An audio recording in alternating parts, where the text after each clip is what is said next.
Salve, Antônio Pessoa! O avanço tecnológico da humanidade sempre teve uma forte relação com as guerras. Mesmo nas duas últimas grandes guerras, vimos avanços tecnológicos gigantescos. Verdade. Vocês acham que se o Brasil tivesse um inimigo constante, não uma superpotência como os Estados Unidos, mas uma ameaça real e frequente ao país, ao povo brasileiro, nossa industrialização poderia ter ocorrido mais cedo? Imagina um cenário antes ou até depois da Guerra do Paraguai, em que o imperador percebesse que depender da importação de armas dos ingleses seria um erro e, em vez disso, incentivasse a criação de fábricas bélicas no Brasil. Sei que é um exercício de história alternativo, mas essa ideia, obviamente, eu saber para vocês. Eu desgosto de história alternativa, mas esse é um cenário interessante. Cara, eu acho que, tipo, sim, tá ligado? Tecnologia, sem dúvida, é intimamente relacionada à guerra. Inclusive, é meio que a única coisa que tecnologia realmente serve é pra isso, sabe? O resto, você meio que não precisaria de tecnologia pra nada, sabe? Cara, a coisa que eu acho mais interessante é, tipo, os europeus conquistaram o mundo porque eles se industrializaram primeiro. Isso é fato. E os países que viraram potências na Europa foram os países que foram se industrializando e sendo mais belicosos, entendeu? Então, tipo, por que a Prússia que unificou a Alemanha? Porque a Prússia era ridiculamente belicoso e eles se industrializaram muito, sabe? Eles viraram um problemaço na Primeira e na Segunda Guerra Mundial, principalmente na Primeira, porque eles eram uma potência industrial muito ascendente, assim. Mas aí, como é que o Brasil encaixa nessa realidade, né? A parada é que o Brasil ele sempre fez parte meio que da esfera de influência. No começo era de Portugal, e aí depois passou pra Inglaterra e depois passou pros Estados Unidos. O Brasil nunca teve uma ameaça existencial de guerra, assim, né? O Brasil nunca teve um rival à altura na América do Sul. E, cara, as nossas fronteiras, elas têm um formato engraçado, mas, cara, elas são relativamente defensáveis também. Tipo, o limite do território brasileiro, em várias medidas, é também um limite geográfico. Ou é um rio, ou é Mas o lugar onde teve uma chapada. No sul é o pior delimitado, até no centro-oeste.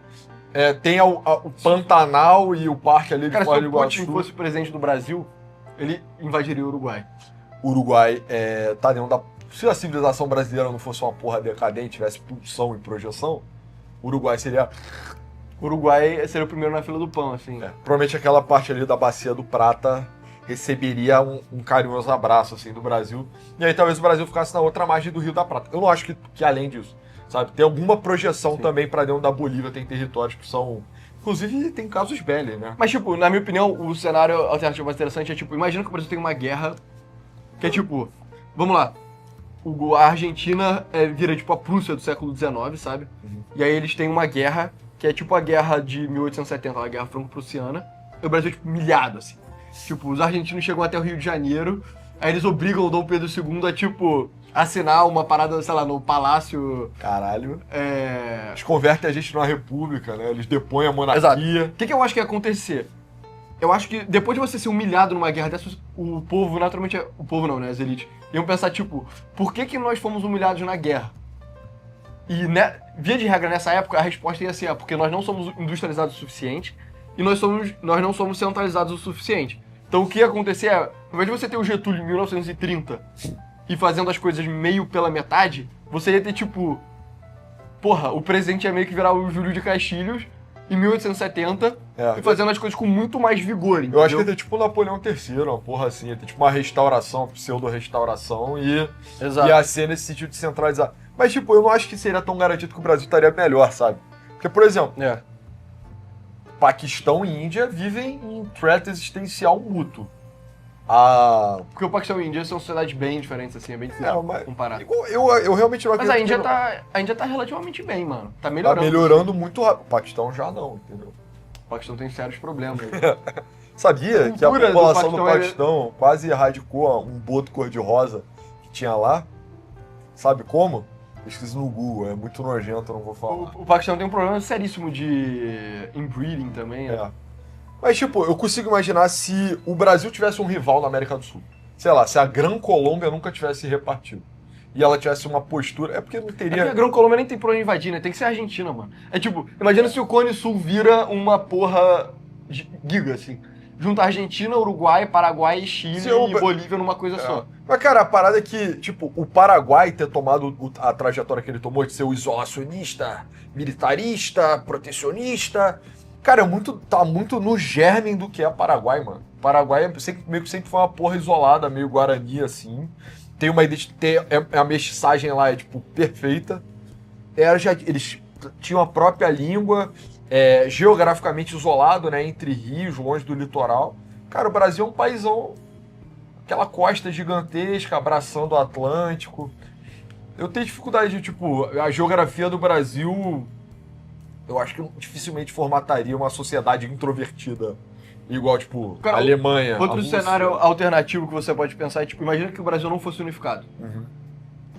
E aí você ter vários países diferentes. E aí, você...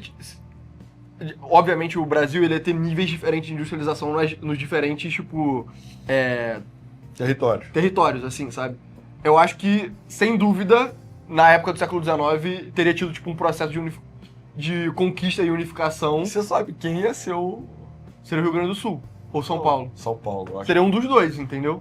Provavelmente seria São Paulo, É cara. porque o Rio Grande do Sul também, tipo, é porque eles eram os caras com a pira do centralismo e a pira da industrialização. Mas eles têm um pouco da pira do isolacionismo também, sabe? E o paulista, mano. O paulista é o bandeirante ainda. Tá ligado? Cara, tem alguma...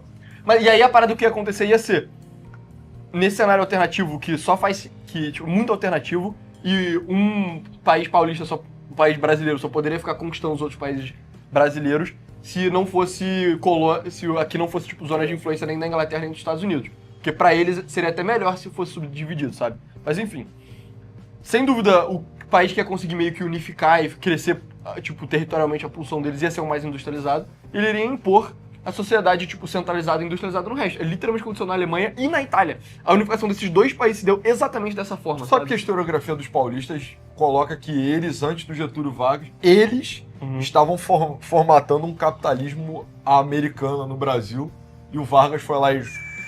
Não, o negócio vai ser oligarquia pra sempre. Eu já vi nego falando sobre isso. Eu acho que é verdade, mas É interessante. é uma teoria interessante. Não sei, provavelmente tem um inimigo que teria feito bem ao Brasil, sim. A parada é que a gente é muito maior, cara. O Brasil sozinho é do tamanho da América do Sul inteiro, o resto. Sabe? Metade da América é nossa, e a gente não se separou. Porra, nunca teve um adversário à altura, de verdade. E eu acho que o país, a história do país, até a formação do país são de índios.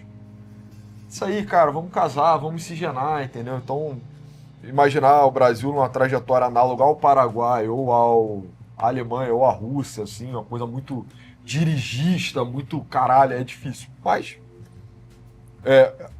a segunda revolução industrial é muito ligada à militarização, né? Indústria militar e indústria de base, assim, né? Tem uma sinergia bizarra, então, sei lá.